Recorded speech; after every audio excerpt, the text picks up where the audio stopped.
Smart ലേണിങ്ങിൻ്റെ പുതിയൊരു വീഡിയോയിലോട്ട് എല്ലാവർക്കും സ്വാഗതം. അപ്പോൾ നമ്മുടെ സമയവും ദൂരവും എന്ന് പറയുന്ന ടോപ്പിക്കിൻ്റെ അവസാനത്തെ പാർട്ട് വീഡിയോ ആണ്. അപ്പോൾ ഇതിനുശേഷം നമ്മൾ ട്രെയിന്, നമ്മുടെ ബോട്ട് ആൻഡ് സ്ട്രീം ഈ രണ്ട് ടോപ്പിക്കും എടുക്കും. നമ്മുടെ സമയവും ദൂരവും എന്ന് പറയുന്ന ടോപ്പിക്കിൻ്റെ അവസാനത്തെ പാർട്ട് വീഡിയോ ആണ്, പാർട്ട് 3. ഓക്കെ അല്ലേ? അപ്പോൾ പാർട്ട് 1ഉം 2ഉമായിട്ട് നമ്മൾ ഏകദേശം ഒരു 8 ടൈപ്പ് ചോദ്യങ്ങൾ പഠിച്ചു. ഓക്കെ അല്ലേ? അപ്പോൾ ഈ വീഡിയോ എന്ന് പറയുന്നത്, അല്ലെങ്കിൽ ഈ വീഡിയോയിൽ പറയുന്ന 4 ടൈപ്പ് ചോദ്യങ്ങൾ, ഈ വീഡിയോയിൽ നമ്മൾ 4 ടൈപ്പ് ചോദ്യങ്ങൾ ഡിസ്കസ് ചെയ്യുന്നത്. അപ്പോൾ ഈ 4 ടൈപ്പ് ചോദ്യങ്ങൾ വളരെ ഇമ്പോർട്ടൻ്റ് ആണ്. ഓക്കെ അല്ലേ? അപ്പോൾ നമ്മൾ പാർട്ട് 2ൽ പഠിച്ചതും ഈ പാർട്ട് 3ൽ പഠിക്കാൻ പോകുന്നതായിട്ടുള്ള 8 ടൈപ്പ് ചോദ്യങ്ങൾ ഒരു +2 ലെവൽ പരീക്ഷയ്ക്ക് ചോദിക്കാൻ സാധ്യതയുള്ള വളരെ ഇമ്പോർട്ടൻ്റ് ആയിട്ടുള്ള ചോദ്യങ്ങളാണ്. ഓക്കെ അല്ലേ? അപ്പോൾ നല്ല രീതിയിൽ പഠിക്കാൻ ശ്രമിക്കുക. പിന്നെ നമ്മുടെ പാർട്ട് 2 വീഡിയോ ആരെങ്കിലും കാണാതെ ഈ വീഡിയോ കാണുന്നുണ്ടെങ്കിൽ ദയവായി അതും കൂടെ ഒന്ന് കണ്ടതിന് ശേഷം ഇത് കാണുക. ഓക്കെ അല്ലേ? ഇത് കണ്ടിട്ട് അത് കണ്ടാലും മതി. അപ്പോൾ അതും കൂടെ ഒന്ന് കണ്ടിരിക്കുക. ഓക്കെ അല്ലേ? അപ്പോൾ നമുക്ക് നേരെ വീഡിയോയിലോട്ട് പോകാം. നമ്മുടെ 9ാമത്തെ ടൈപ്പ് ചോദ്യമാണ്. ചോദ്യത്തിലോട്ട് പോകുന്നതിന് മുമ്പ് നമ്മുടെ ചാനൽ ആരെങ്കിലും സബ്സ്ക്രൈബ് ചെയ്യാതെ കാണുന്നുണ്ടെങ്കിൽ ഒന്ന് സബ്സ്ക്രൈബ് ചെയ്യുക. അതുപോലെ തന്നെ വീഡിയോ അവസാനം വരെ കണ്ടതിന് ശേഷം വീഡിയോ ഇഷ്ടമാവുകയാണെങ്കിൽ, അല്ലെങ്കിൽ ഈ വീഡിയോയിൽ നിന്ന് നിങ്ങൾക്ക് എന്തെങ്കിലും ഒരു ഉപകാരം ഉണ്ടായെന്ന് തോന്നുകയാണെങ്കിൽ വീഡിയോ ഒന്ന് ലൈക്ക് ചെയ്യുക. അതുപോലെ തന്നെ നിങ്ങളുടെ വീഡിയോയെ പറ്റിയുള്ള അഭിപ്രായങ്ങളാവട്ടെ, നമ്മുടെ മാത്സിനെ പറ്റിയുള്ള എന്തെങ്കിലുമൊക്കെ സംശയങ്ങളാവട്ടെ, നിങ്ങൾ എന്ത് ചെയ്യുക, കമൻറ്റായിട്ട് കൂടെ രേഖപ്പെടുത്തുക. ഓക്കെ അല്ലേ? ഇതാണ് നമ്മുടെ 9ാമത്തെ ടൈപ്പ് ചോദ്യം. നോക്കിക്കേണ്ട ചോദ്യം: ഒരാൾ തൻ്റെ യാത്രയുടെ ആദ്യ 4 മണിക്കൂർ 60 km/h വേഗതയിലും അടുത്ത 4 മണിക്കൂർ 80 km/h വേഗതയിലും അവസാന 2 മണിക്കൂർ 40 km/h വേഗതയിലും സഞ്ചരിച്ചാൽ ആകെ യാത്രയിലെ അയാളുടെ ശരാശരി വേഗത എന്ത്? അപ്പോൾ നമ്മളോട് ഇവിടെ കണ്ടുപിടിക്കാൻ പറഞ്ഞിരിക്കുന്നത് അയാളുടെ ആകെ യാത്രയിലെ ശരാശരി വേഗത എന്താണ് കണ്ടുപിടിക്കാൻ പറഞ്ഞിരിക്കുന്നത്. ഓക്കെ അല്ലേ? എടാ, ആദ്യം നമുക്ക് ചോദ്യത്തിൽ തന്നിരിക്കുന്ന കാര്യങ്ങൾ എന്താണെന്ന് വെച്ചാൽ എടുത്തെഴുതാം. നോക്കിയടാ, ഒരാൾ തൻ്റെ യാത്രയുടെ ആദ്യ 4 മണിക്കൂർ 60 km/h വേഗതയിൽ സഞ്ചരിച്ചു. നമ്മൾ എടുത്തെഴുതുകയാണ്. അയാൾ ആദ്യത്തെ 4 മണിക്കൂർ 60 km/h വേഗതയിൽ സഞ്ചരിക്കുന്നു. ഓക്കെ. അടുത്ത 4 മണിക്കൂർ 80 km/h വേഗതയിൽ. അപ്പോൾ അടുത്ത 4 മണിക്കൂർ അയാൾ 80 km/h വേഗതയിൽ സഞ്ചരിച്ചു. കഴിഞ്ഞു? ഇല്ല. അവസാന 2 മണിക്കൂർ 40 km/h വേഗതയിൽ സഞ്ചരിച്ചു. അപ്പോൾ അവസാനത്തെ 2 മണിക്കൂർ അയാൾ 40 km/h വേഗതയിലും സഞ്ചരിക്കുന്നു. ഓക്കെ അല്ലേ? അപ്പോൾ നമുക്കിവിടെ കണ്ടുപിടിക്കേണ്ടത് അയാളുടെ ആകെ യാത്രയിലെ ശരാശരി വേഗത എന്താണ്. ഇവിടെ അപ്പോൾ നമുക്കറിയാം, ശരാശരി വേഗത അഥവാ ആവറേജ് സ്പീഡ് കണ്ടുപിടിക്കേണ്ട ഫോർമുല എന്താണ്? ആകെ ദൂരം ഡിവൈഡഡ് ബൈ ആകെ സമയമാണ്. ആകെ ദൂരം ഡിവൈഡഡ് ബൈ ആകെ സമയം. അപ്പോൾ ഇതാണ് എന്തെന്ന് പറയുന്നത്, നമുക്ക് ആവറേജ് സ്പീഡ് അല്ലെങ്കിൽ ശരാശരി വേഗത കണ്ടുപിടിക്കേണ്ട ഫോർമുല. ആകെ സഞ്ചരിച്ച ദൂരത്തെ ആകെ ദൂരം സഞ്ചരിക്കാൻ എടുക്കുന്ന സമയം കൊണ്ട് ഡിവൈഡ് ചെയ്താൽ നമുക്ക് എന്ത് കിട്ടും? ശരാശരി വേഗത കിട്ടും. ഓക്കെ അല്ലേ? പക്ഷേ നമുക്ക് ചോദ്യത്തിൽ എന്ത് തന്നിട്ടില്ല? ദൂരം തന്നിട്ടില്ല. നമുക്കിവിടെ 3 വേഗതയും 3 സമയവുമേ തന്നിട്ടുള്ളൂ. അപ്പോൾ ഇങ്ങനൊരു ചോദ്യം കണ്ട നമുക്കിവിടെ ദൂരം കണ്ടുപിടിച്ചിട്ട് വേണം അത് ഫോർമുലയിൽ കൊടുക്കാൻ. അതെങ്ങനെയാണെന്ന് ചോദിച്ചാൽ വേറെ ഒന്നുമില്ല. ഇവിടെ നമുക്കറിയാം, ദൂരം അഥവാ ഡിസ്റ്റൻസ് കണ്ടുപിടിക്കേണ്ട ഫോർമുല എന്താണ്? സ്പീഡ് ഇൻറ്റു ടൈം അഥവാ വേഗത ഗുണം സമയമാണ്. അല്ലേ? വേഗത ഗുണം സമയമാണ് ദൂരം കണ്ടുപിടിക്കേണ്ട ഫോർമുല. ഇവിടെ നമുക്ക് വേഗതയുണ്ട്, സമയമുണ്ട്. ഇവിടെ അങ്ങനെയാണെങ്കിൽ നമുക്ക് ദൂരം കണ്ടുപിടിച്ചിട്ടുള്ള എങ്ങനെയാണെന്ന് നോക്കി. ആദ്യം അയാൾ 4 മണിക്കൂർ 60 km/h വേഗതയിൽ സഞ്ചരിച്ചത്. അങ്ങനെയാണെങ്കിൽ ഈ 4 മണിക്കൂർ കൊണ്ട് 60 km/h വേഗതയിൽ സഞ്ചരിച്ച ദൂരം കണ്ടുപിടിക്കാൻ എന്ത് ചെയ്താൽ മതി? വേഗതയായ 60നെ 4 കൊണ്ട് ഗുണിച്ചാൽ പോരെടാ. സമയമായ 60 × 4 എത്രയാ? 240. യൂണിറ്റ് എന്തായിരിക്കും? കിലോമീറ്റർ. കാരണം എന്താ? വേഗത km/h, സമയം മണിക്കൂറിലാണ്. അങ്ങനെയാണെങ്കിൽ 240 കിലോമീറ്റർ. ഇവിടെ ഒന്നുകൂടെ പറഞ്ഞുതരാം. അതായത് അയാളുടെ യാത്രയുടെ ആദ്യത്തെ 4 മണിക്കൂർ 60 km/h വേഗതയിൽ സഞ്ചരിച്ച് നമുക്കറിയാം ദൂരം കണ്ടുപിടിക്കേണ്ട ഫോർമുല വേഗത ഗുണം സമയമാണെന്ന്. ആദ്യത്തെ 4 മണിക്കൂർ 60 km/h വേഗതയിൽ സഞ്ചരിച്ചാൽ അതേ 4 മണിക്കൂർ കൊണ്ട് 60 km/h വേഗതയിൽ സഞ്ചരിച്ച ദൂരം കണ്ടുപിടിക്കാൻ വേഗതയായ 60നെ സമയമായ 4 കൊണ്ട് ഗുണിച്ചാൽ മതി. നമുക്ക് എന്ത് കിട്ടും? 240 കിലോമീറ്റർ. അതുപോലെ നോക്കിയേ, രണ്ടാമത്തെ 4 മണിക്കൂർ 80 km/h വേഗതയിൽ സഞ്ചരിച്ചു. അങ്ങനെയാണെങ്കിൽ ഈ 4 മണിക്കൂർ കൊണ്ട് 80 km/h വേഗതയിൽ സഞ്ചരിച്ച ദൂരം കണ്ടുപിടിക്കാൻ എന്ത് ചെയ്താൽ മതി? ഈ 4 × 80 ചെയ്താൽ മതി. അതായത് വേഗതയായ 80 ഗുണം സമയമായ 4, 4 × 32, ഒരു 0 കൊണ്ട് കൊടുക്കുമ്പോൾ 320 കിലോമീറ്റർ. അതുപോലെ അവസാനത്തെ 2 മണിക്കൂർ 40 km/h വേഗതയിൽ സഞ്ചരിച്ചു. അങ്ങനെയാണെങ്കിൽ 2 മണിക്കൂർ കൊണ്ട് 40 km/h വേഗതയിൽ സഞ്ചരിച്ച ദൂരം കണ്ടുപിടിക്കാൻ വേഗതയായ 40 ഗുണം സമയമായ 2 ചെയ്യുമ്പോൾ നമുക്ക് എന്ത് കിട്ടും? 40 × 2 80 കിലോമീറ്റർ. ഓക്കെ അല്ലേടാ? ഓക്കെ. അപ്പോൾ അയാൾ ആദ്യത്തെ 4 മണിക്കൂർ സഞ്ചരിച്ച ദൂരം നമുക്ക് 240 കിലോമീറ്ററിന് കിട്ടി. അടുത്ത 4 മണിക്കൂർ അയാൾ സഞ്ചരിച്ച ദൂരം 320 കിലോമീറ്ററാണ്. അടുത്ത 2 മണിക്കൂർ അയാൾ സഞ്ചരിച്ച ദൂരം 80 കിലോമീറ്ററാണ്. ഇവിടെ അങ്ങനെയാണെങ്കിൽ അയാൾ ആകെ സഞ്ചരിച്ച ദൂരം എത്രയായിരിക്കും? ഇത് 3 കൂടെ കൂട്ടിയാൽ പോലെയാണ് ആകെ സഞ്ചരിച്ച ദൂരം കണ്ടുപിടിക്കാൻ. എത്രയാ? 320 80 400 ആണ്. 400 240 640 കിലോമീറ്ററാണ് എന്തെന്ന് പറയുന്നത് അയാൾ ആകെ സഞ്ചരിച്ച ദൂരം. അപ്പോൾ നമുക്ക് ശരാശരി വേഗത കണ്ടുപിടിക്കാൻ ആകെ ദൂരം ഡിവൈഡഡ് ബൈ ആകെ സമയം വേണം. ആകെ ദൂരം നമ്മളിതാ കണ്ടുപിടിച്ചു. എത്രയാ? 640 കിലോമീറ്റർ. ഇനി ആകെ സമയം വേണം. ഇവിടെ നോക്കിയേടാ, ആദ്യം അയാൾ 4 മണിക്കൂർ സഞ്ചരിച്ചു. രണ്ടാമത് അയാൾ 4 മണിക്കൂർ സഞ്ചരിച്ചു, വീണ്ടും ഒരു 2 മണിക്കൂർ കൂടെ സഞ്ചരിച്ചു. അപ്പോൾ അയാൾ ആകെ സഞ്ചരിച്ച സമയം എത്രയാടാ? 4+4+2 അല്ലേടാ? 4 4 8 2 10 മണിക്കൂർ. അപ്പോൾ അയാൾ ആകെ സഞ്ചരിച്ച സമയം എത്രയാണ്? 10 മണിക്കൂർ. ഓക്കെ അല്ലേ? അപ്പോൾ നമുക്ക് ആകെ സഞ്ചരിച്ച ദൂരവും കിട്ടി, ആ ദൂരം സഞ്ചരിക്കാനെടുത്ത സമയവും കിട്ടി. ഇനി എന്ത് ചെയ്താൽ മതി? ഫോർമുല കൊടുക്കുന്നു, ആവറേജ് സ്പീഡ് അല്ലെങ്കിൽ ശരാശരി വേഗത ഈസ് ഈക്വൽ ടു ആകെ ദൂരം ഡിവൈഡഡ് ബൈ ആകെ സമയം. ആകെ ദൂരം നമ്മൾ കണ്ടുപിടിച്ചു 640 ഡിവൈഡഡ് ബൈ ആകെ സമയം എത്രയാണ്? 10 മണിക്കൂർ. 0 വെട്ടിക്കളഞ്ഞാൽ നമുക്ക് ഉത്തരം എന്തെന്ന് എഴുതാം? 64 km/h എന്ന് എഴുതാം. 64 km/h, ഓപ്ഷൻ ബി. ഓക്കെ ഇല്ലടാ? ഓക്കെ ഇല്ലടാ? എടാ, മനസ്സിലാകാത്തവർക്ക് ഞാൻ ഒന്നുകൂടെ പറഞ്ഞുതരാം. എടാ, ചോദ്യത്തിൽ പറയുന്നുണ്ട്, ഒരാൾ തൻ്റെ യാത്രയുടെ ആദ്യത്തെ 4 മണിക്കൂർ 60 km/h വേഗതയിലും അടുത്ത 4 മണിക്കൂർ 80 km/h വേഗതയിലും അവസാന 2 മണിക്കൂർ 40 km/h വേഗതയിൽ സഞ്ചരിക്കുന്നു. ഓക്കെ അല്ലേ? എങ്കിൽ ആകെ യാത്രയിലെ അയാളുടെ ശരാശരി വേഗതയാണ് നമ്മൾ കണ്ടുപിടിക്കേണ്ടത്. ശരാശരി വേഗത അല്ലെങ്കിൽ ആവറേജ് സ്പീഡ് കണ്ടുപിടിക്കേണ്ട ഫോർമുലയാണ് ആകെ ദൂരം ഡിവൈഡഡ് ബൈ ആകെ സമയം. ഈ ഫോർമുല. ഓക്കെ, ആകെ ദൂരം ഡിവൈഡഡ് ബൈ ആകെ സമയം. നമുക്കിവിടെ ദൂരം തന്നിട്ടില്ല, അല്ലെങ്കിൽ ആകെ ദൂരം തന്നിട്ടില്ല, നമുക്കത് കണ്ടുപിടിക്കണം. അത് കണ്ടുപിടിക്കാൻ നമുക്ക് എന്ത് തന്നിട്ടുണ്ട്? വേഗതയും തന്നിട്ടുണ്ട്, സമയവും തന്നിട്ടുണ്ട്. പക്ഷേ നമുക്ക് ഒരൊറ്റ വേഗതയും ഒരു സമയമല്ല തന്നിരിക്കുന്നത്, 3 വേഗതയും 3 സമയവും. ഓക്കെ, അങ്ങനെയാണെങ്കിൽ നമുക്കറിയാം ദൂരം അഥവാ ഡിസ്റ്റൻസ് കണ്ടുപിടിക്കേണ്ട ഫോർമുല നമുക്കറിയാം, വേഗത ഗുണം സമയമാണെന്ന്. ഇവിടെ ചോദ്യം പറയുന്നുണ്ട്, അയാൾ ആദ്യത്തെ 4 മണിക്കൂർ 60 km/h വേഗതയിൽ സഞ്ചരിച്ചിരുന്നു. അങ്ങനെയാണെങ്കിൽ 60 km/h വേഗതയിൽ 4 മണിക്കൂർ കൊണ്ട് സഞ്ചരിച്ച ദൂരം കണ്ടുപിടിക്കാൻ 60 × 4 ചെയ്യുമ്പോൾ 240 കിട്ടുന്നു. 80 km/h വേഗതയിൽ 4 മണിക്കൂർ കൊണ്ട് സഞ്ചരിച്ച ദൂരം കണ്ടുപിടിക്കാൻ 80 × 4 ചെയ്യുമ്പോൾ നമുക്ക് 320 കിട്ടുന്നു. 40 km/h വേഗതയിൽ 2 മണിക്കൂർ കൊണ്ട് സഞ്ചരിച്ച ദൂരം കണ്ടുപിടിക്കാൻ 40 × 2 80 km നമുക്ക് കിട്ടുന്നു. ഓക്കെ അല്ലേ? അപ്പോൾ അയാൾ 4 മണിക്കൂർ കൊണ്ട് സഞ്ചരിച്ച ദൂരം 240, അടുത്ത 4 മണിക്കൂർ കൊണ്ട് സഞ്ചരിച്ച ദൂരം 320, അടുത്ത 2 മണിക്കൂർ കൊണ്ട് സഞ്ചരിച്ച ദൂരം 80. അങ്ങനെയാണെങ്കിൽ അയാൾ സഞ്ചരിച്ച ആകെ ദൂരം എന്ന് പറയുന്നത് ഇത് 3 കൂടെ കൂട്ടുമ്പം കിട്ടുന്ന 640 km. ഓക്കെ അല്ലേ? ഇനി നമുക്ക് ആകെ ദൂരം കിട്ടിയാൽ ആകെ സമയം വേണം. അതിനെന്ത് ചെയ്താൽ മതി? ഇത് 3 കൂട്ടിയാൽ മതി. അതായത് ആദ്യം അയാൾ 4 മണിക്കൂർ സഞ്ചരിച്ചു, വീണ്ടും ഒരു 4 മണിക്കൂർ സഞ്ചരിച്ചു, വീണ്ടും ഒരു 2 മണിക്കൂർ കൂടെ സഞ്ചരിച്ചു. അങ്ങനെയാണെങ്കിൽ ആകെ സഞ്ചരിക്കാൻ എടുത്ത സമയം 4 + 4 8, 8 + 2 10 മണിക്കൂർ. അപ്പോൾ അയാൾ ആകെ സഞ്ചരിക്കാനെടുത്ത ദൂരം അല്ലെങ്കിൽ ആകെ സഞ്ചരിച്ച ദൂരം 640 km ആണ്. അതേ ഡിവൈഡഡ് ബൈ ആകെ സമയമായ 10 ചെയ്യുമ്പോൾ നമുക്ക് എന്ത് കിട്ടും? 64 km/h എന്ന് ഉത്തരം കിട്ടും. ഓക്കെ അല്ലേടാ? നമുക്ക് ഈ ടൈപ്പിൽ ഒരു ചോദ്യം കൂടെ ചെയ്യാം. അപ്പോൾ നമുക്ക് നല്ലപോലെ എന്താവും? നല്ലപോലെ മനസ്സിലാവും. ഓക്കെ, അപ്പോൾ നമ്മൾ നേരെ നമ്മുടെ രണ്ടാമത്തെ ചോദ്യത്തിലോട്ട് പോവുകയാണ്. രണ്ടാമത്തെ ചോദ്യം നോക്കി. ഒരാൾ തൻ്റെ യാത്രയുടെ ആദ്യ 2 മണിക്കൂർ ബസ്സിലും അടുത്ത 3 മണിക്കൂർ ട്രെയിനിലുമാണ് പോയത്. ബസ്സിൻ്റെ വേഗത 40 km/h, ട്രെയിനിൻ്റെ വേഗത 70 km/h ആയാൽ അയാളുടെ ശരാശരി വേഗത എത്ര? ഇതാണ് നമ്മുടെ ചോദ്യം. നേരത്തെ പോലത്തെ സെയിം ചോദ്യം തന്നെയാണ്. നേരത്തെ 3 സമയവും 3 വേഗത ഉണ്ടായിരുന്നു, ഇവിടെ 2 സമയവും 2 വേഗതയേ ഉള്ളൂ. ആ ഒരു വ്യത്യാസം മാത്രമേ ഉള്ളൂ. അപ്പോൾ നമ്മൾ ആദ്യം എന്ത് ചെയ്യുന്നു? ചോദ്യത്തിൽ തന്നിരിക്കുന്ന കാര്യം എടുത്തെഴുതുന്നു. എടാ, ഒരാൾ ആദ്യത്തെ 2 മണിക്കൂർ ബസ്സിലും അടുത്ത 3 മണിക്കൂർ ട്രെയിനിലും പോയി. അപ്പോൾ ആദ്യത്തെ 2 മണിക്കൂർ അയാൾ ബസ്സിൽ പോയി, അടുത്ത 3 മണിക്കൂർ ട്രെയിനിൽ സഞ്ചരിച്ചു. ബസ്സിൻ്റെ വേഗത 40 km/h ആണ്. അങ്ങനെയാണെങ്കിൽ ബസ്സിനകത്ത് നിന്ന് പോകുന്ന അവൻ്റെയും വേഗത 40 km/h ആയിരിക്കത്തില്ലേ? അങ്ങനെയാണെങ്കിൽ അവൻ ആദ്യത്തെ 2 മണിക്കൂർ ബസ്സിലല്ലേ പോയത്? അങ്ങനെയാണെങ്കിൽ ബസ്സിൻ്റെ വേഗത 2 മണിക്കൂറാണെങ്കിൽ നമുക്ക് എന്തെന്ന് പറയാം? അവൻ ആദ്യത്തെ 2 മണിക്കൂർ 40 km/h വേഗതയിൽ സഞ്ചരിച്ചു എന്ന് പറയാം. എന്തെങ്കിലും കുഴപ്പമുണ്ടോ? ഒരു കുഴപ്പമില്ല. അടുത്ത 3 മണിക്കൂർ അവൻ ട്രെയിനിലാണ് സഞ്ചരിച്ചത്. ട്രെയിനിൻ്റെ വേഗത 70 km/h എന്ന് തന്നിട്ടുണ്ട്. അങ്ങനെയാണെങ്കിൽ നമുക്ക് എന്തെന്ന് എഴുതാം? അവൻ അടുത്ത 3 മണിക്കൂർ 70 km/h വേഗതയിൽ സഞ്ചരിച്ചു. 70 km/h വേഗതയിലാണ് അവൻ സഞ്ചരിച്ചത്. ഓക്കെ അല്ലേ? നമുക്കിവിടെയും കണ്ടുപിടിക്കേണ്ട എന്ത് തന്നെയാണ്? ശരാശരി വേഗത അഥവാ ആവറേജ് സ്പീഡ് തന്നെയാണ് ഇവിടെയും കണ്ടുപിടിക്കേണ്ടത്. ഫോർമുല എന്താണ്?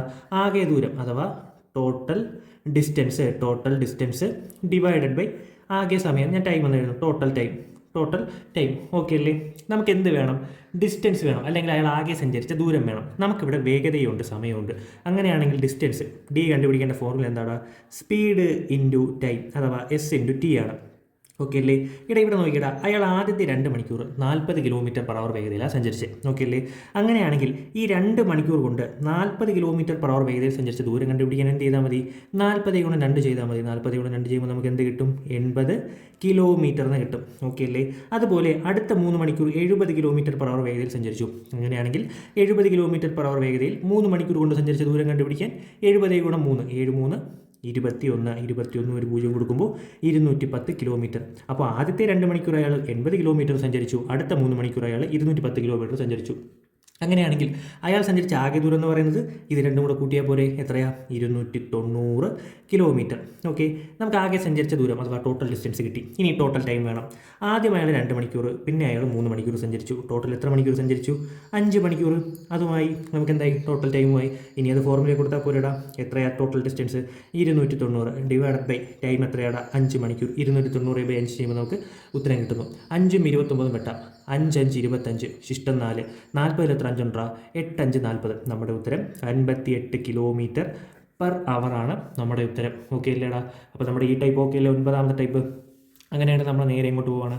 നമ്മുടെ 10ാമത്തെ ടൈപ്പിലോട്ട് പോവുകയാണ്. 10ാമത്തെ ടൈപ്പിലെ ആദ്യത്തെ ചോദ്യം നോക്കി. 3 കാറുകളുടെ വേഗതകളുടെ അംശബന്ധം 3:4:2 ആണ് എങ്കിൽ അവ ഒരേ ദൂരം സഞ്ചരിക്കാൻ എടുക്കുന്ന സമയങ്ങളുടെ അംശബന്ധം എത്ര?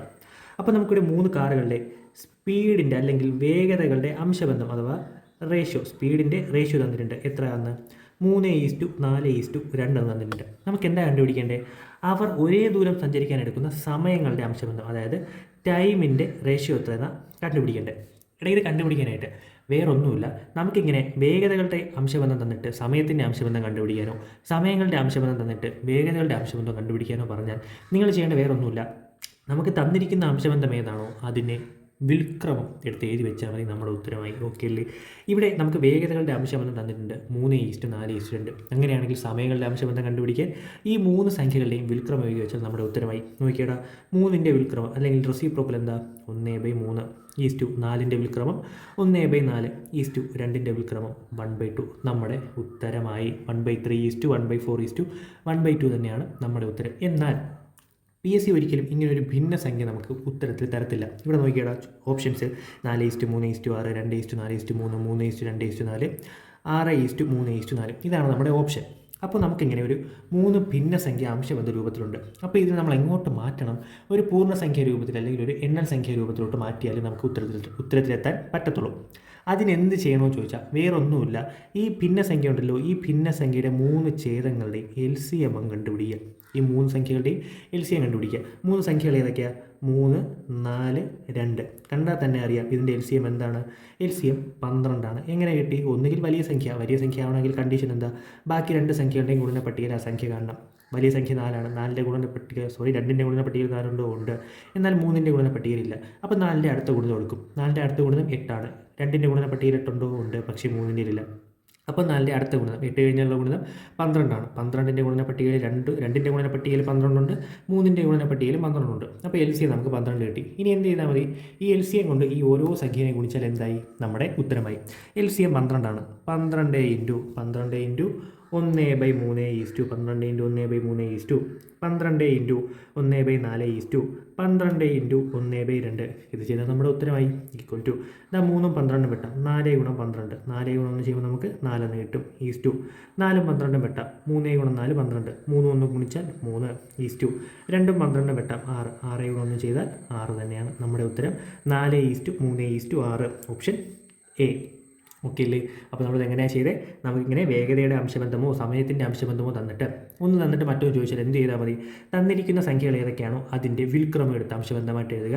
ഓപ്ഷനിൽ ഒരിക്കലും ഒരു ഭിന്നസംഖ്യ രൂപത്തിലുള്ള അംശബന്ധം കാണത്തില്ല. നമ്മൾ എന്തിലോട്ട് മാറ്റണം? ഒരു പൂർണ്ണസംഖ്യ രൂപത്തിലോട്ട് മാറ്റണം. അതിനെന്താ ചെയ്യേണ്ടത്? തന്നിരിക്കുന്ന ഭിന്നസംഖ്യകളുടെ ഛേദങ്ങളുടെ LCM കണ്ടുപിടിക്കുക. ഛേദങ്ങളുടെ LCM കണ്ടുപിടിക്കുക. അതിനുശേഷം ആ LCM എത്രയാണോ ആ LCM കൊണ്ട് തന്നിരിക്കുന്ന ഭിന്നസംഖ്യകളെ ഗുണിച്ചാൽ എന്തായി? നമ്മുടെ ഉത്തരമായി. അപ്പോൾ ഇതാണിത് സാധാരണ ചെയ്യുന്ന രീതി എന്ന് പറയുന്നത്. ഓക്കെ, എന്നാൽ നമുക്ക് ഇത് ചെയ്യാനായിട്ട് ഒരു എളുപ്പ വഴി കൂടെ ഉണ്ട്. ഞാൻ അതും കൂടെ നിങ്ങൾക്ക് പറഞ്ഞുതരാം. നിങ്ങൾക്ക് ഏതാണോ എളുപ്പമായിട്ട് തോന്നുന്നത് നിങ്ങൾ ആ രീതിയിൽ ചെയ്യാം. ഓക്കെ, അപ്പോൾ നമുക്കിവിടെ നോക്കിയിടാം. സ്പീഡിൻ്റെ അംശബന്ധം അഥവാ വേഗതകളുടെ അംശബന്ധം നമുക്ക് എന്ത് തന്നിട്ടുണ്ട്? 3:4:2 എന്ന് തന്നിട്ടുണ്ട്. ഓക്കെ, നമുക്ക് എന്താ കണ്ടുപിടിക്കേണ്ടത്? സമയത്തിൻ്റെ അംശബന്ധം. ഇത് കണ്ടുപിടിക്കാനായിട്ട് എന്ത് ചെയ്താൽ മതി? നോക്കിയേ, സമയത്തിൻ്റെ അംശബന്ധം കണ്ടുപിടിക്കാൻ, അല്ലെങ്കിൽ സമയത്തിനൂടെ 3 അംശബന്ധം വരത്തില്ലേ? സമയത്തിൻ്റെ ആദ്യത്തെ അംശബന്ധം കണ്ടുപിടിക്കാൻ വേഗതയുടെ ആദ്യത്തെ അംശബന്ധം മറച്ചു പിടിക്കുക. അപ്പോൾ കാണുന്ന ബാക്കി 2 സംഖ്യകൾ ഗുണിക്കുക. 3 മറച്ചു പിടിച്ചാൽ നമുക്ക് ബാക്കി ഏതൊക്കെ സംഖ്യകൾ കാണാം? 4ഉം 2 കൂടെ ഗുണിച്ചാൽ നമുക്ക് 8. രണ്ടാമത്തെ സംഖ്യ കണ്ടുപിടിക്കാൻ, സമയത്തിൻ്റെ രണ്ടാമത്തെ അംശബന്ധം കണ്ടുപിടിക്കാൻ വേഗതയിലെ രണ്ടാമത്തെ അംശബന്ധം മറച്ചു പിടിക്കുന്നു. അപ്പോൾ കാണുന്ന 2 സംഖ്യകൾ ഏതൊക്കെയാണ്? 3 × 2 ഗുണിച്ചാൽ 6. സമയത്തിൻ്റെ മൂന്നാമത്തെ അംശബന്ധം കണ്ടുപിടിക്കാൻ വേഗതയുടെ മൂന്നാമത്തെ അംശബന്ധം മറച്ചു പിടിക്കുന്നു. അപ്പോൾ കാണുന്ന 2 സംഖ്യകളായ 3ഉം 4ഉം തമ്മിൽ ഗുണിക്കുന്നു. 4 × 3 12. നേരത്തെ നമുക്ക് 4:3:6, ഇവിടെ 8:6:12. എങ്ങനെ ശരിയാവുമെന്ന് വിചാരിക്കരുത്. 8ഉം 6 12 3ഉം 2ൻ്റെ പൊതുവായിട്ടുള്ള ഗുണിതങ്ങളാണ്. അതുകൊണ്ട് നമുക്ക് ചെറുതാക്കാം. 2 വെച്ച് 8ൻ്റെ പകുതി എത്രയാണ്? 4:6ൻ്റെ പകുതി എത്രയാണ്? 3:12ൻ്റെ പകുതി 6 4:3:6 എന്ന് നമുക്ക് ഉത്തരം എഴുതാം. ഓക്കെ അല്ലേ? അപ്പോൾ ഈ രീതിയിൽ നമുക്ക് ചെയ്യാം. ഈ ഒരു രീതിയിൽ നമുക്ക് ചെയ്യാം. ഏത് വേണോ നിങ്ങൾ തീരുമാനിക്കുക. ഓക്കെ അല്ലേ? അപ്പോൾ നമുക്ക് ടൈപ്പ് 10ൽ എന്ത് ചെയ്യാം? ഒരു ചോദ്യം കൂടെ നോക്കാം. നോക്കി നമ്മുടെ രണ്ടാമത്തെ ചോദ്യം നോക്കി. 3 വാഹനങ്ങളുടെ വേഗതകളുടെ അംശബന്ധം 1:2:3 ആണ്. അവ ഒരേ ദൂരം സഞ്ചരിക്കാനെടുക്കുന്ന സമയങ്ങളുടെ അംശബന്ധം എത്ര? ഓക്കെ അല്ലേ? അപ്പോൾ നമുക്ക് ഇവിടെ വേഗതകളുടെ അംശബന്ധം, സ്പീഡിൻ്റെ അംശബന്ധം തന്നിട്ടുണ്ട്. എത്രയാണ്? 1:2:3. ഓക്കെ അല്ലേ? അവർ ഒരേ ദൂരം സഞ്ചരിക്കാനെടുക്കുന്ന സമയങ്ങളുടെ അംശബന്ധമാണ് കണ്ടുപിടിക്കേണ്ടത്. അതായത് സമയങ്ങളുടെ അംശബന്ധം കണ്ടുപിടിക്കാൻ നമ്മൾ പഠിച്ച ടൈപ്പ് അല്ലെങ്കിൽ ഫസ്റ്റ് രീതിയിൽ എങ്ങനെയാണ് ചെയ്യുന്നത്? ആദ്യം നമ്മൾ തന്നിരിക്കുന്ന വേഗതകളുടെ LCM എടുത്താൽ മതി. LCM അല്ല, തന്നിരിക്കുന്ന സംഖ്യകളുടെ വിൽക്രമം എടുത്താൽ മതി. നമ്മുടെ ഉത്തരമായി 1ൻ്റെ വിൽക്രമം എത്രയാണ്? 1/1. നമ്മൾ 1 നിന്ന് എഴുതുന്നു. 2ൻ്റെ വിൽക്രമം 1/2, 3ൻ്റെ വിൽക്രമം 1/3. ഓക്കെ അല്ലേ? അടുത്ത് നമ്മൾ എന്ത് ചെയ്യും? നമുക്ക് പൂർണ്ണസംഖ്യയിലോട്ട് എത്താൻ തന്നിരിക്കുന്ന ഭിന്നസംഖ്യകളുടെ ഛേദങ്ങളുടെ വിൽക്രമം കണ്ടുപിടിക്കും. ഇവിടെ 1ൻ്റെ ഛേദത്തിൽ 1 അപ്പോൾ ഛേദങ്ങളുടെ LCM എന്ന് പറയുമ്പോൾ 1 2 3. ഇതിൻ്റെ 3ൻ്റെ LCM ആണ് കണ്ടുപിടിക്കേണ്ടത്. 1 2 3. ഇതിനൊരിക്കലും ഒരു പൊതുവായ ഘടകങ്ങൾ 3 സംഖ്യയ്ക്കും ഇല്ല. ഓക്കെ അല്ലേ? അപ്പോൾ നമ്മൾ എന്ത് ചെയ്യും? ഈ 3 സംഖ്യകളെ നമ്മൾ ഗുണിക്കും. 3 × 2 6, 6 × 1 6 തന്നെയാണ്. നമുക്ക് എന്ത് കിട്ടി? 6 LCM എന്ന് കിട്ടി. ഓക്കെ അല്ലേ? ഇനി എന്ത് ചെയ്യും? ഈ LCM കൊണ്ട് ഈ 3 സംഖ്യകളെ ഗുണിക്കുന്നു. = 6 × 1 6 × 1/2 6 × 1/3 നമുക്ക് ഉത്തരം എത്രയാണെന്ന് കിട്ടും? 6 × 1 6 തന്നെയാണ്. 2 6 വെട്ടിയാൽ 3 3 × 1 3 തന്നെയാണ്. 3ഉം 6ഉം വെട്ടാൻ 2 2 × 1 2 6:3:2 ആണ് നമ്മുടെ ഉത്തരം. Option B. ഓക്കെ അല്ലേ? ഈ ടൈപ്പ് ഓക്കെ അല്ലേടാ? എങ്കിൽ നമ്മൾ ഈ ഒരു രീതി ഓക്കെ അല്ലേ? നമ്മൾ രണ്ടാമത് പഠിച്ച രീതിയിലും കൂടെ ചെയ്യുന്നു. നമുക്കിവിടെ വേഗതകളുടെ അംശബന്ധം തന്നിട്ടുണ്ട്. 1:2:3. ഓക്കെ അല്ലേ? സമയത്തിൻ്റെ അംശബന്ധമാണ് കണ്ടുപിടിക്കേണ്ടത്. എന്ത് ചെയ്താൽ മതി? സമയത്തിൻ്റെ ആദ്യത്തെ അംശബന്ധം കണ്ടുപിടിക്കാൻ വേഗതയുടെ ആദ്യത്തെ അംശബന്ധം മറയ്ക്കുന്നു. ബാക്കി 2 സംഖ്യകൾ ഗുണിക്കുന്നു. അതായത് 2ഉം 3ഉം ഗുണിച്ചാൽ നമുക്ക് എന്ത് കിട്ടും? 3 × 2 6. അടുത്ത് സമയത്തിൻ്റെ രണ്ടാമത്തെ അംശബന്ധം കാണാൻ വേഗതയുടെ രണ്ടാമത്തെ അംശബന്ധം മറച്ചു പിടിക്കുന്നു. പേനോണ്ട് മറച്ചു പിടിക്കുന്നു. ബാക്കി കാണുന്ന 2 സംഖ്യകൾ കൊണ്ട് ഗുണിക്കുന്നു. 3 × 1 എത്ര തന്നെയാണ്? 3. സമയത്തിൻ്റെ ലാസ്റ്റ് അംശബന്ധം കാണാൻ വേഗതയുടെ അവസാനത്തെ അംശബന്ധം മറച്ചു പിടിക്കുന്നു. ബാക്കി 2 സംഖ്യകൾ ഗുണിക്കുന്നു. 1 × 2 എത്ര തന്നെയാണ്? 2. നമ്മുടെ ഉത്തരം 6:3:2. അപ്പോൾ ഇങ്ങനെ ഈ ഒരു 2 രീതിയിൽ നമുക്ക് ഈ ചോദ്യത്തിൻ്റെ ഉത്തരം ചെയ്യാം. അപ്പോൾ നിങ്ങളുടെ ഇഷ്ടത്തിന് നിങ്ങൾ ചെയ്യുക. നിങ്ങൾക്ക് ഏതാണോ മനസ്സിലായില്ല അല്ലെങ്കിൽ ഏതാണോ എളുപ്പം തോന്നുന്നത് അത് ചെയ്യുക. ഞാൻ ഈ ഒരു മെത്തേഡ് മാത്രമേ ഞാൻ പ്രിഫർ ചെയ്യത്തുള്ളൂ. ഞാൻ 2 മെത്തേഡ് പറഞ്ഞു തന്നേ ഉള്ളൂ. ഓക്കെ അല്ലേ? ഇതാണ് നല്ല എളുപ്പം. ഓക്കെ. അപ്പോൾ നമ്മൾ നേരെ നമ്മുടെ 11ാമത്തെ ടൈപ്പിലോട്ട് പോവുകയാണേ. അപ്പോൾ നമ്മുടെ 11ാമത്തെ ടൈപ്പിലെ ആദ്യത്തെ ചോദ്യം നോക്കി. ഒരു ബസ് 60 km/h വേഗതയിൽ സഞ്ചരിച്ച് 4 മണിക്കൂർ കൊണ്ട് ഒരു സ്ഥലത്ത് എത്തിച്ചേരുന്നു. അതേ ദൂരം 3 മണിക്കൂർ കൊണ്ട് എത്തണമെങ്കിൽ ബസ്സിൻ്റെ വേഗത എത്രയായിരിക്കണം? അപ്പോൾ ഇവിടെ നോക്കിയേടാ, ചോദ്യത്തിൽ പറയുന്നുണ്ട് ഒരു ബസ് 60 km/h വേഗതയിൽ സഞ്ചരിച്ച് 4 മണിക്കൂർ കൊണ്ട് ഒരു സ്ഥലത്ത് എത്തിച്ചേരുന്നു. നമുക്കെടുത്ത് എഴുതാം. 60 km/h വേഗതയിൽ സഞ്ചരിച്ച് 4 മണിക്കൂർ കൊണ്ട് ഒരു സ്ഥലത്ത് എത്തിച്ചേരുകയാണ്. ഓക്കെ. ഇതേ ദൂരം 3 മണിക്കൂർ കൊണ്ട് എത്തണമെങ്കിൽ ബസ്സിൻ്റെ വേഗത എത്രയായിരിക്കണമെന്നാണ് നമ്മുടെ ചോദ്യം. അതായത് നമുക്കിവിടെ കണ്ടുപിടിക്കേണ്ടത് വേഗത അഥവാ സ്പീഡ് തന്നെ കണ്ടുപിടിക്കേണ്ടത്. ഇവിടെ സ്പീഡ് കണ്ടുപിടിക്കേണ്ട ഫോർമുല എന്താണ്?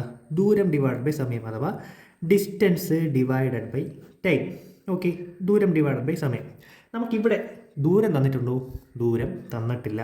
അപ്പോൾ ഇവിടെ നോക്കിയാൽ നമുക്ക് സഞ്ചരിച്ച ദൂരം കണ്ടുപിടിക്കാൻ പറ്റത്തില്ലേ? എങ്ങനെ കണ്ടുപിടിക്കാം? ദൂരം കണ്ടുപിടിക്കേണ്ട ഫോർമുല എന്താ?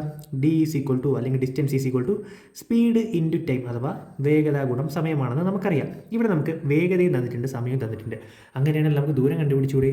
അയാൾ 4 മണിക്കൂർ 60 km/h വേഗതയിൽ സഞ്ചരിച്ച ദൂരം കണ്ടുപിടിക്കാൻ എന്ത് ചെയ്താൽ മതി?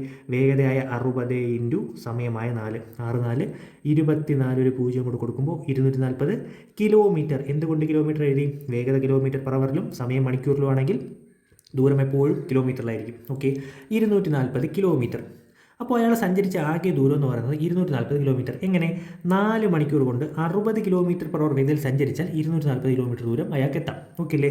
ഇതേ 240 കിലോമീറ്റർ നോക്കിയിട്ടാ, അതേ ദൂരം അതായത് ഇതേ 240 കിലോമീറ്റർ 3 മണിക്കൂർ കൊണ്ട് എത്തണമെങ്കിൽ ബസ്സിൻ്റെ വേഗത എത്രയായിരിക്കണമെന്ന് നമ്മുടെ ചോദ്യം. ഓക്കെ അല്ലേ? അതിനെന്ത് ചെയ്താൽ മതി? വേഗത കണ്ടുപിടിക്കേണ്ട ഫോർമുല ദൂരം ഡിവൈഡഡ് ബൈ സമയമാണ്. അതായത് നമുക്ക് എന്താ കണ്ടുപിടിക്കേണ്ടത്? 240 കിലോമീറ്റർ ദൂരം 3 മണിക്കൂർ കൊണ്ട് സഞ്ചരിക്കാനുള്ള വേഗത, അതായത് 240 ഡിവൈഡ് ബൈ 3 ചെയ്താൽ പോരെ? ചെയ്യാമല്ലോ. 3ഉം 24 വെട്ടാം. 8 3 24. നമ്മുടെ ഉത്തരം എത്രയാണ്? 80. യൂണിറ്റ് എന്താ? km/h. ഓപ്ഷൻ ഡി ആണ് നമ്മുടെ ഉത്തരം. ഓക്കെ അല്ലേ? ഒന്നുകൂടെ പറഞ്ഞുതരാം. ചോദ്യത്തിൽ പറയുന്നുണ്ട്, ഒരാൾ അല്ലെങ്കിൽ ഒരു ബസ് 60 km/h വേഗതയിൽ 4 മണിക്കൂർ കൊണ്ട് സഞ്ചരിച്ചുകൊണ്ടിരിക്കുകയാണ്. സഞ്ചരിച്ചൊരു സ്ഥലത്ത് എത്തിച്ചേർന്നു. ഓക്കെ അല്ലേ? അതേ ദൂരം ആ ബസ്സിന് 3 മണിക്കൂർ കൊണ്ട് സഞ്ചരിക്കണമെങ്കിൽ ബസ്സിൻ്റെ വേഗത എത്രയായിരിക്കണം അത് നമുക്ക് കണ്ടുപിടിക്കേണ്ടത്.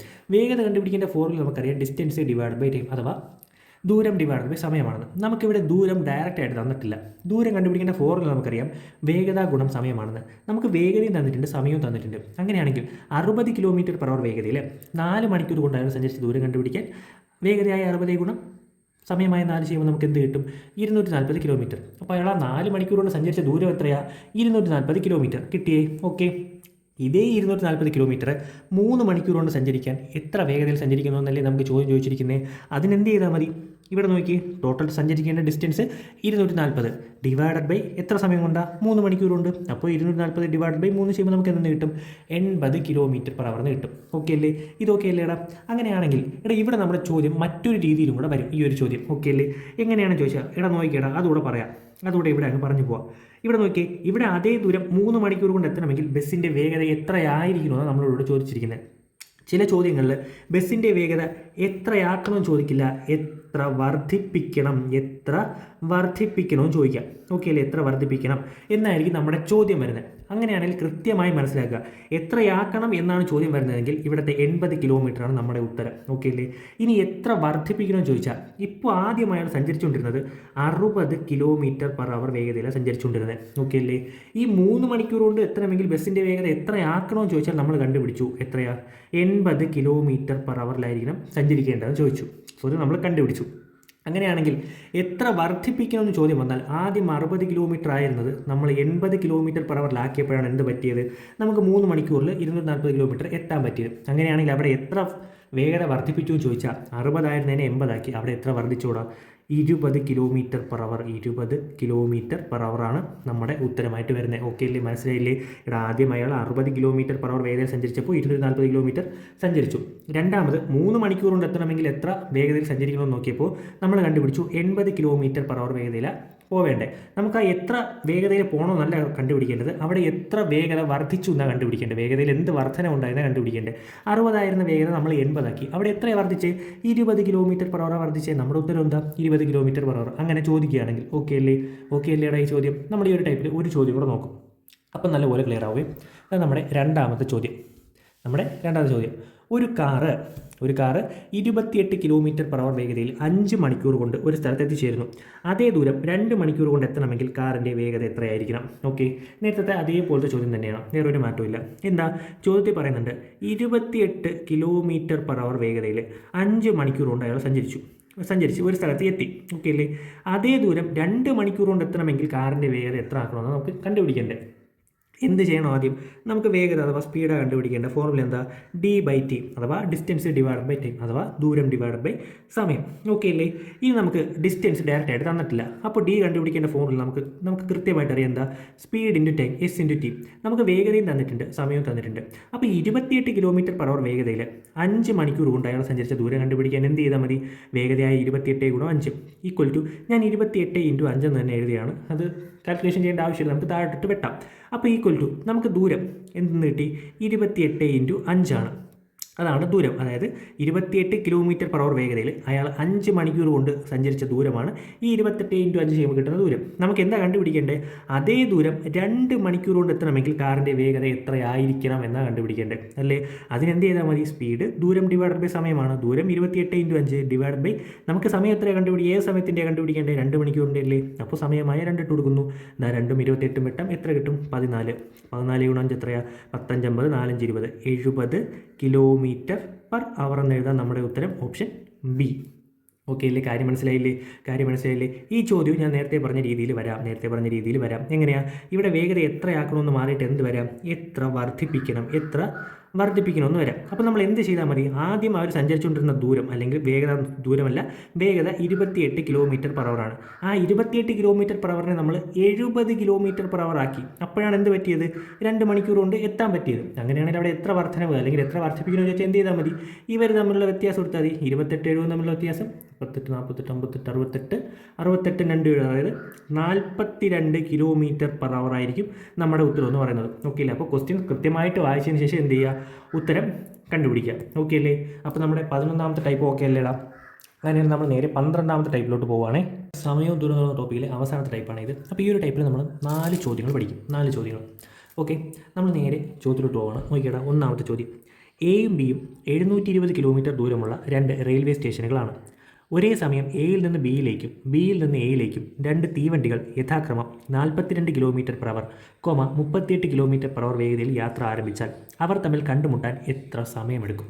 ഓക്കെ, അപ്പോൾ ഒരു വലിയ ചോദ്യമാണ്, ലെങ്തി ചോദ്യമാണ്, പക്ഷേ ചെയ്യാൻ എളുപ്പമാണ്. ഒരു കുഞ്ഞു കാര്യം അറിഞ്ഞിരുന്നാൽ മതി. ഓക്കെ അല്ലേ? അപ്പോൾ നമുക്ക് ആദ്യം ചോദ്യത്തിലുള്ള കാര്യം എടുത്തേതാണ്.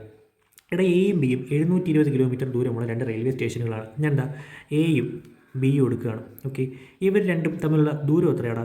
720 കിലോമീറ്റർ. അപ്പോൾ 720 കിലോമീറ്ററാണ് ഇവർ തമ്മിലുള്ള ദൂരം. ഓക്കെ അല്ലേ?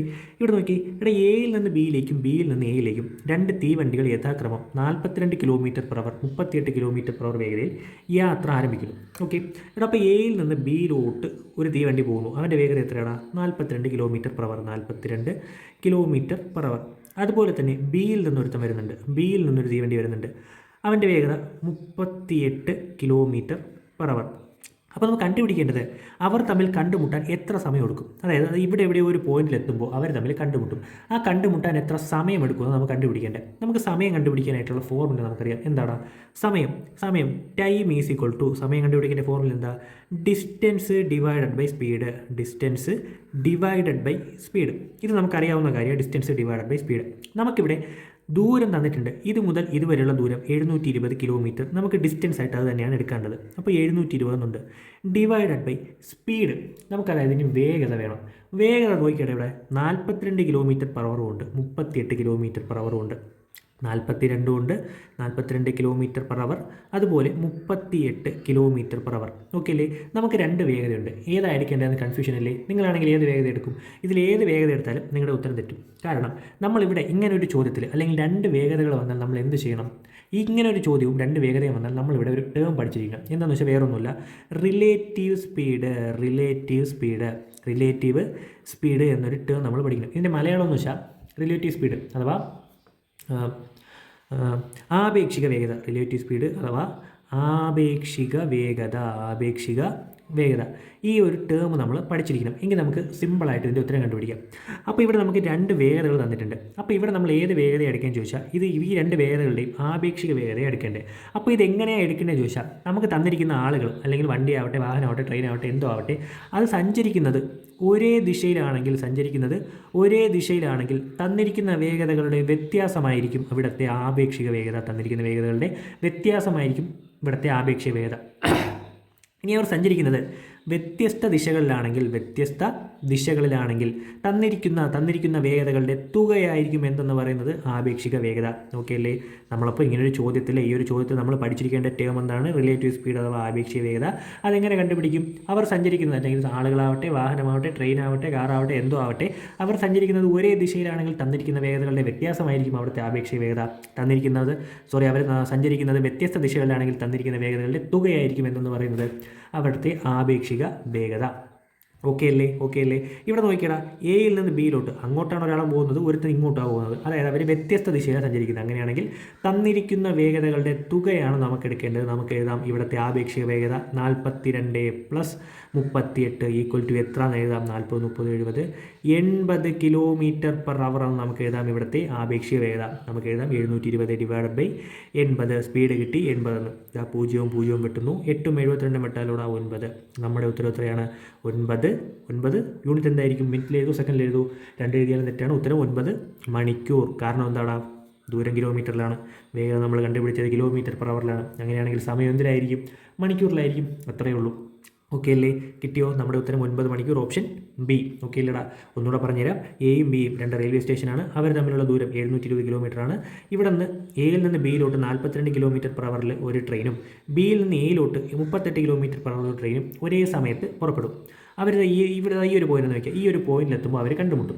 ആ പോയിന്റ് വരെ എത്താൻ അവരെടുത്ത സമയം എത്രയാണ് നമ്മളോട് ചോദിച്ചിരിക്കുന്നത്. അത് കണ്ടുപിടിക്കാൻ സമയം കണ്ടുപിടിക്കേണ്ട ഫോർമുലയായ ഡിസ്റ്റൻസ് ഡിവൈഡഡ് ബൈ സ്പീഡ് അല്ലെങ്കിൽ ദൂരം ഡിവൈഡഡ് ബൈ വേഗത എന്ന ഫോർമുല നമ്മൾ ഉപയോഗിക്കുന്നു.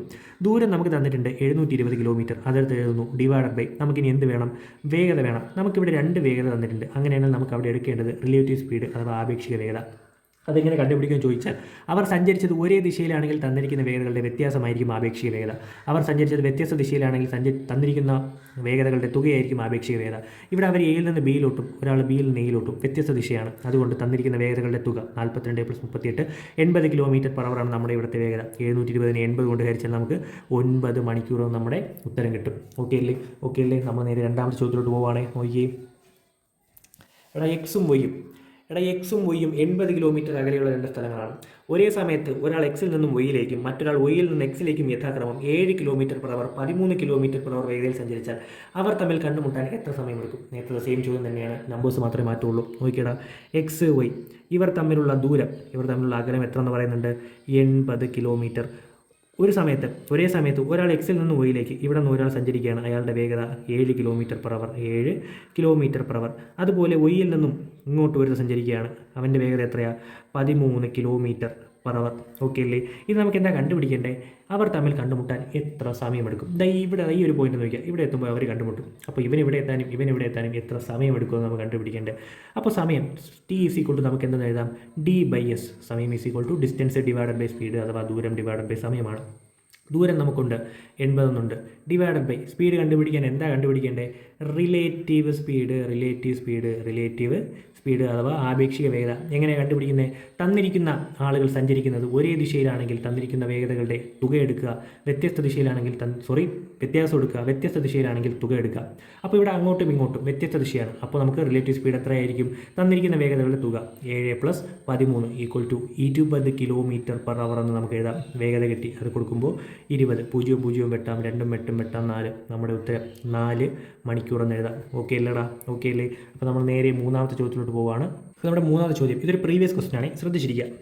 അപ്പോൾ നോക്കിയേ, എറണാകുളത്ത് നിന്നും 250 കിലോമീറ്റർ അകലെയുള്ള തിരുവനന്തപുരത്തേക്ക് 50 km/h വേഗതയിൽ ഒരു കാർ പുറപ്പെടുന്നു. അതേസമയം തിരുവനന്തപുരത്ത് നിന്ന് 70 km/h വേഗതയിൽ എറണാകുളത്തേക്ക് ഒരു ലോറിയും യാത്ര തിരിക്കുന്നു. എങ്കിൽ എത്ര സമയത്തിനു ശേഷം അവർ തമ്മിൽ കണ്ടുമുട്ടും? ഓക്കെ, എറണാകുളം നമുക്ക് EKM എന്ന് എഴുതാം. അതുപോലെ തിരുവനന്തപുരം ഞാൻ TVM എന്ന് എഴുതി. ഓക്കെ അല്ലേ?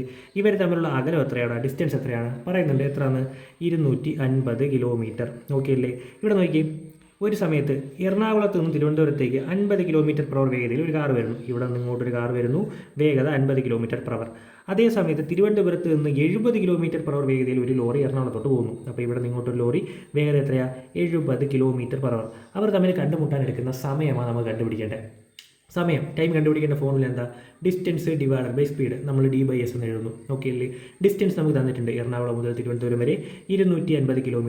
ഡിവൈഡഡ് ബൈ സ്പീഡ് എങ്ങനെ കണ്ടുപിടിക്കേണ്ടത്? ആപേക്ഷിക വേഗത അഥവാ റിലേറ്റീവ് സ്പീഡ്. എന്ത് ചെയ്താൽ മതി? അവരുടെ ദിശ ആദ്യം നോക്കണം. ഒരേ ദിശയിലാണെങ്കിൽ തന്നിരിക്കുന്ന വേഗതകളുടെ വ്യത്യസ്ത ദിശകളാണെങ്കിൽ തന്നിരിക്കുന്ന വേഗതകളുടെ തുക. ഇവിടെ അങ്ങോട്ടും ഇങ്ങോട്ടുമാണ്, അതായത് വ്യത്യസ്ത ദിശകൾ. അപ്പോൾ തന്നിരിക്കുന്ന വേഗതകളുടെ തുകയായിരിക്കും എടുക്കേണ്ടത്. 150 170 50 കൂടി നമുക്ക് എന്ത് കിട്ടും? 120 km/h ആണ് ഇവിടുത്തെ ആപേക്ഷിക വേഗത അഥവാ റിലേറ്റീവ് സ്പീഡ്. അപ്പോൾ നമ്മുടെ വേഗത കിട്ടി 120. 25/120 0 വെട്ടാം. ബാക്കി എന്താ? 25/12. എന്ത് നമുക്ക് മനസ്സിലായി? ഫ്രാക്ഷൻ വരും, ചെയ്ത് നോക്കാം. 25/12 2 12 24 ശിഷ്ടം 1. പോയിന്റ് കൊടുത്ത് 0 ഇറക്കുകയും ചെയ്യാൻ നിൽക്കരുത്. ഇതിന് എന്തായിട്ട് എഴുതുക? ഒരു മിശ്ര ഭിന്നമായിട്ട് എഴുതുക. എങ്ങനെ എഴുതും? ഹരണഫലം പൂർണ്ണസംഖ്യയായിട്ടും ശിഷ്ടം അംശത്തിലും ഏത് സംഖ്യ കൊണ്ടാണോ ഹരിച്ചത് അത് ഛേദത്തിലും. 2 1/12 മണിക്കൂർ നമുക്ക് ഉത്തരം കിട്ടും. പക്ഷേ ഒരിക്കലും PSCയുടെ ഓപ്ഷനിൽ ഇങ്ങനൊരു ഓപ്ഷൻ കാണത്തില്ല. ഓപ്ഷൻ നോക്കിയേ, 2 മണിക്കൂർ 5 മിനിറ്റ്, 2 മണിക്കൂർ 6 മിനിറ്റ്, 2 മണിക്കൂർ 7 മിനിറ്റ്, 2 മണിക്കൂർ 12 മിനിറ്റ്. PSC എപ്പോഴും മണിക്കൂർ മിനിറ്റ് രൂപത്തിൽ ഉത്തരം തരത്തുള്ളൂ. അപ്പോൾ ഇങ്ങനൊരു ഭിന്നസംഖ്യയിൽ കിടക്കുന്ന സമയത്തിനെ എങ്ങനെ നമുക്ക് മണിക്കൂർ മിനിറ്റിലാക്കാൻ ചോദിച്ചാൽ വേറൊന്നുമില്ല. തന്നിരിക്കുന്ന പൂർണ്ണസംഖ്യ ഇത് തന്നെയായിരിക്കും മണിക്കൂർ എന്ന് പറയുന്നത്, 2 മണിക്കൂർ. അതുപോലെ എടുത്ത് എഴുതുക. ഈ 1/12 നമ്മൾ മിനിറ്റിലോട്ട് മാറ്റേണ്ടത്. ഒരു മണിക്കൂർ എന്ന് പറയുന്നത് 60 മിനിറ്റ് അല്ലേ? അതുകൊണ്ട് 1/12 മിനിറ്റിലോട്ട് മാറ്റാൻ ആ 1/12 60 കൊണ്ട് ഗുണിച്ചാൽ മതി. 1/12 60 കൊണ്ട് ഗുണിച്ചാൽ 12 60 വെട്ടാം 5 5 1 5 തന്നെയാണ്. നമുക്ക് എന്തെന്ന് കിട്ടും? 5 മിനിറ്റ്. അപ്പോൾ നമുക്ക് എന്തെന്ന് എഴുതാം? 2 മണിക്കൂർ 5 മിനിറ്റാണ് നമ്മുടെ ഉത്തരം. Option A. 2 മണിക്കൂർ 5 മിനിറ്റ് ആകുമ്പോൾ അവരെന്ത് ചെയ്യും? കൂട്ടിമുട്ടും അല്ലെങ്കിൽ കണ്ടുമുട്ടും. ഓക്കെ, മനസ്സിലായില്ലടാ? ഓക്കെ അല്ലേ? അപ്പോൾ നമ്മുടെ അവസാനത്തെ ചോദ്യത്തിലോട്ട് പോവുകയാണ്. ഇതൊരു സ്പെഷ്യൽ ചോദ്യമാണ്, പ്രത്യേക ചോദ്യമാണ്, ശ്രദ്ധിച്ചിരിക്കുക. ഓക്കെ, നമ്മുടെ 4ാമത്തെ ചോദ്യം, അതായത് ടൈപ്പ് 12ലെ ലാസ്റ്റ് ചോദ്യം, സമയവും ദൂരം എന്ന് പറയുന്ന ടോപ്പിക്കിലെ അവസാനത്തെ ചോദ്യം നമ്മുടെ. ഓക്കെ, എയും ബിയും 1000 കിലോമീറ്റർ അകലെയുള്ള 2 റെയിൽവേ സ്റ്റേഷനുകളാണ്. എയിൽ നിന്ന് ബിയിലേക്കും ബിയിൽ നിന്ന് എയിലേക്കും യഥാക്രമം 40 കിലോമീറ്റർ 60 കിലോമീറ്റർ വേഗതയിൽ 2 ട്രെയിനുകൾ ഒരേ സമയം യാത്ര തിരിച്ചാൽ എയിൽ നിന്നും എത്ര കിലോമീറ്റർ അകലെ എത്തുമ്പോൾ അവർ തമ്മിൽ കണ്ടുമുട്ടും? എന്താണ് ഈ ചോദ്യത്തിൻ്റെ പ്രത്യേകത? നേരത്തെയൊക്കെ നമ്മൾ കണ്ടുപിടിച്ചുകൊണ്ടിരുന്നത് എത്ര സമയത്തിന് ശേഷം അവർ തമ്മിൽ കണ്ടുമുട്ടും. ഇവിടെ നമുക്ക് എന്താ കണ്ടുപിടിക്കേണ്ടത്? എത്ര കിലോമീറ്റർ അകലെ എത്തുമ്പോൾ അവർ തമ്മിൽ കണ്ടുമുട്ടും. ദൂരമാണ് കണ്ടുപിടിക്കേണ്ടത്, ദൂരം. ഓക്കെ അല്ലേ? എങ്ങനെയാണെന്ന് പറഞ്ഞുതരാം. എടാ, എയും ബിയും, എ ഇത് ബി, ഇവർ തമ്മിലുള്ള ദൂരം എത്രയാണ്? ഇവർ തമ്മിലുള്ള അകലം 1000 കിലോമീറ്റർ തന്നിട്ടുണ്ട്. 1000 കിലോമീറ്റർ. ഓക്കെ അല്ലേ? ഇവിടെ നിന്ന് എയിൽ നിന്ന് ബിയിലോട്ടും ബിയിൽ നിന്ന് എയിലോട്ടും 2 ട്രെയിൻ പോകുന്നുണ്ട്. അവരുടെ വേഗതകൾ 40ഉം 60ഉം ആണെന്ന് പറയുന്നുണ്ട് യഥാക്രമം. അതായത് എയിൽ നിന്ന് ബിയിലോട്ട് പോകുന്നവൻ്റെ വേഗത 40ഉം ബിയിൽ നിന്ന് എയിലോട്ട് വരുന്നവൻ്റെ വേഗത 60ഉം ആണ്. 60 കിലോമീറ്റർ പെർ അവറുമാണ്. Kilometre per hour. നമുക്ക് എന്താ കണ്ടുപിടിക്കേണ്ടത്? ഇവർ എത്ര ഡിസ്റ്റൻസിലെത്തുമ്പോൾ ഇവർ തമ്മിൽ കൂട്ടിമുട്ടും അല്ലെങ്കിൽ ഇവർ തമ്മിൽ കാണും എന്നാണ് നമ്മൾ കണ്ടുപിടിക്കേണ്ടത്. ഇത് കണ്ടുപിടിക്കാൻ വേറെ ഒന്നുമില്ല. നമ്മൾ കുറച്ചു മുമ്പ് പഠിച്ചേ ഉള്ളൂ. എന്ത്? ഈ ഒരു ദൂരവും 2 വേഗത ഉണ്ടെങ്കിൽ നമുക്ക് എന്ത് കണ്ടുപിടിക്കാം? സമയം അഥവാ ടി കണ്ടുപിടിക്കാൻ നമുക്ക് അറിഞ്ഞൂടെ? D/S ടി കണ്ടുപിടിക്കാം. എന്ത് ചെയ്താൽ മതി? ദൂരം 1000 ഡിവൈഡഡ് ബൈ സ്പീഡിന് പകരം നമ്മൾ എന്താ കണ്ടുപിടിക്കുന്നത്? Relative speed. എന്ത് ചെയ്താൽ മതി? വ്യത്യസ്ത ദിശയാണ്, രണ്ടും കൂടെ കൂട്ടുന്നു. 60 + 40 എത്രയാണെന്ന് കിട്ടും? 100 കിലോമീറ്റർ പെർ അവർ. ഇതിവിടെ കൊടുക്കുമ്പോൾ 100 ഡിവൈഡഡ് ബൈ 100, 2 0 വെട്ടിയാൽ നമുക്ക് എന്തെന്ന് കിട്ടും? 10 മണിക്കൂർ. അതായത് 10 മണിക്കൂറാകുമ്പോൾ ഇവർ തമ്മിൽ കണ്ടുമുട്ടും. ഓക്കെ അല്ലേ? ഈ ഒരു പോയിന്റിൽ വെച്ച് അവർ കണ്ടുമുട്ടുന്നതെന്ന് വിചാരിക്കുക. ആ ഒരു പോയിന്റ് വരെ അവർക്ക് എത്താൻ എത്ര സമയം വേണം? 10 മണിക്കൂർ വേണം. 10 മണിക്കൂറാകുമ്പോഴേ ആ ഒരു പോയിന്റിൽ എത്തത്തുള്ളൂ. അതായത് നമ്മൾ കണ്ടുപിടിക്കേണ്ടത് എയിൽ നിന്നും എത്ര കിലോമീറ്റർ അകലെ എത്തുമ്പോൾ അവർ തമ്മിൽ കണ്ടുമുട്ടും. എയിൽ നിന്നും ഈ ഒരു പോയിന്റ് 10 മണിക്കൂർ സഞ്ചരിച്ചാലേ എവിടെ എത്തത്തുള്ളൂ? അവർ കണ്ടുമുട്ടുന്ന ആ ഒരു പോയിന്റിൽ എത്തത്തുള്ളൂ. അപ്പോൾ എയിൽ നിന്നും ഈ ഒരു ദൂരം വരെ എത്താൻ, അല്ലെങ്കിൽ ഈ ഒരു ദൂരം വരെ എത്ര അകലമെന്ന് കണ്ടുപിടിക്കാൻ എ മുതൽ ഇതുവരെയുള്ള ദൂരം കണ്ടുപിടിച്ചാൽ പോരെ. അപ്പോൾ ഡിസ്റ്റൻസ് കണ്ടുപിടിക്കേണ്ട ഫോർമുല നമുക്കറിയാം. എന്താ? Speed into time. എയിൽ നിന്ന് പോകുന്നവൻ്റെ സ്പീഡ് എത്രയാണ്? എയിൽ നിന്ന് പോകുന്നവൻ്റെ സ്പീഡ് നമ്മൾ ഇപ്പോൾ കണ്ടുപിടിച്ചേ ഉള്ളൂ. എത്രയാണ് കണ്ടുപിടിച്ചാൽ നമുക്ക് തന്നിട്ടുണ്ട്? എത്രയാണ്? 40 തന്നിട്ടുണ്ട്. ഇൻറ്റു എ മുതൽ ഇതുവരെ എത്താൻ, അല്ലെങ്കിൽ കണ്ടുമുട്ടുന്ന സ്ഥലം വരെ എത്താനുള്ള സമയം നമ്മളിതാ കണ്ടുപിടിച്ചു 10. ആ 40 × 10 ചെയ്താൽ നമ്മുടെ ഉത്തരമായി 400 കിലോമീറ്റർ. ഓക്കെ അല്ലേ? മനസ്സിലായില്ലേ?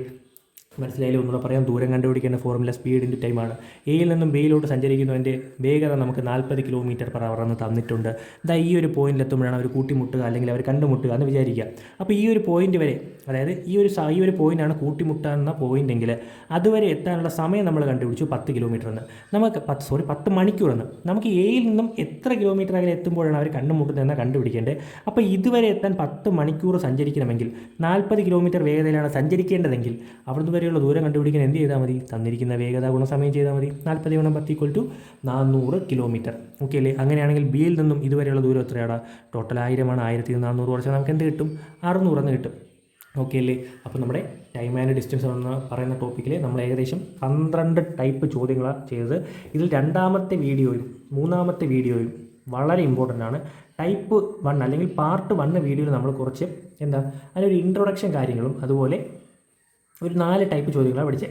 പക്ഷേ അത് വലിയ ഇമ്പോർട്ടൻ്റ് അല്ലെങ്കിൽ ചോദിച്ചാൽ ഇമ്പോർട്ടൻ്റ് ആണ്. പക്ഷേ ഒരു +2 ലെവൽ പരീക്ഷയ്ക്ക് നമ്മൾ പഠിച്ച 2ാമത്തെ പാർട്ട് വീഡിയോയും സെക്കൻഡ് പാർട്ട് വീഡിയോയും അതുപോലെ 3ാമത്തെ പാർട്ട് വീഡിയോയിലും പറയുന്ന 8 ടൈപ്പ് ചോദ്യങ്ങൾ വളരെ ഇമ്പോർട്ടൻ്റ് ആണ്. കൃത്യമായിട്ട് മനസ്സിലാക്കിയിരിക്കുക. ഓക്കെ അല്ലേ? അപ്പോൾ നമ്മൾ അടുത്ത ക്ലാസ്സിൽ എന്താ പഠിക്കുന്നത്? ഞാൻ പറഞ്ഞു ആദ്യം ഈ വീഡിയോയിൽ തുടക്കത്തിൽ പറഞ്ഞിരുന്നു, സമയവും ദൂരവും എന്ന് പറയുന്ന ടോപ്പിക്ക് ഫുള്ള് കംപ്ലീറ്റ് ആവണമെങ്കിൽ നമുക്കിനി ട്രെയിൻ എന്ന് പറയുന്ന ടോപ്പിക്കും കംപ്ലീറ്റ് ആക്കണം. ബോട്ട് ആൻഡ് സ്ട്രീം ട്രെയിനും പഠിക്കണം, ബോട്ട് ആൻഡ് സ്ട്രീം എന്ന് പറയുന്ന ടോപ്പിക്കും പഠിക്കണം. അപ്പോൾ അടുത്ത ക്ലാസ്സിൽ നമുക്ക് ട്രെയിൻ എന്ന് പറയുന്ന ടോപ്പിക്കായിട്ട് വരാം. ഓക്കെ അല്ലേ? അപ്പോൾ എല്ലാവർക്കും ബൈ. വീഡിയോ ഇഷ്ടമായ ലൈക്ക് ചെയ്യുക, ഒന്ന് സബ്സ്ക്രൈബ് ചെയ്യുക, കമൻറ്റ് ചെയ്യുക. ബൈ.